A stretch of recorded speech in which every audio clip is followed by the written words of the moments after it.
السلام عليكم ورحمة الله. معكم المستشار محمد الحسيني من قناة الميزان الذهبي، وأكلمكم النهاردة عن الفنان ستيفان روستي وسر الشرير الظريف. الفنان ستيفان روستي صاحب عبارات وإفيهات نشنت يا فالح، واشتغل يا حبيبي اشتغل، وفي صحة المفاجآت، وانت يدخل في مخك انك تقدر تضحك على زكي بشكة. الفنان ستيفان روستي ولد لأب نمساوي وأم إيطالية. والده كان سفير النمسا في القاهرة، وأنجبوا ابنهم استيفان الذي ولد بالقاهرة. وعند انتهاء عمل والده كسفير للنمسا قرر العودة لبلده، فخشيت والدته أن يأخذ ابنها معه، فهربت به إلى الإسكندرية وعاش هناك، والتحق بإحدى المدارس الأجنبية، وأجاد اللغات الفرنسية والإيطالية والإنجليزية بجانب اللغة العربية. ثم التقى بعزيز عيد الذي أعجب به وبطلاقته للغات الأجنبية الفرنسية والإيطالية، فقدمه في فرقته.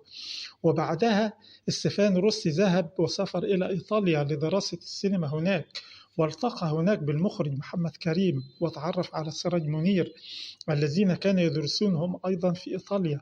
ثم عاد إلى مصر والتحق بفرقة نجيب الريحاني، ثم عمل بفرقة يوسف وهبي، وقام بترجمة وتعريب العديد من الروايات الأجنبية لفرقة يوسف وهبي، والتي شارك فيها بالتمثيل والتأليف والإخراج. وقدم العديد من الأفلام التي قام بإخراجها، مثل عنتر أفندي وابن البلد وأحلاهم وجمال ودلال.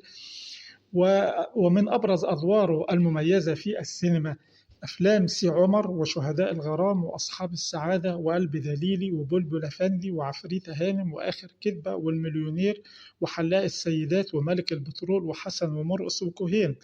ومن النوادر والطرائف في حياة ستيفان روستي إنه في عام 1964 كان قد سافر إلى الإسكندرية، فصارت إشاعة قوية في القاهرة إنه توفى، مما أدى إلى تجمع الفنانين.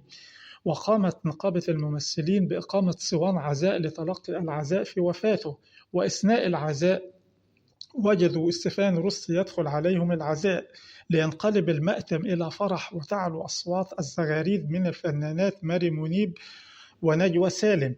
وبعد هذا الموقف بشهر واحد توفى بالفعل ستيفان روستي بارون الشر الضاحك. ما تنساش تشترك في القناة وتفعل الجرس ليصلك كل جديد.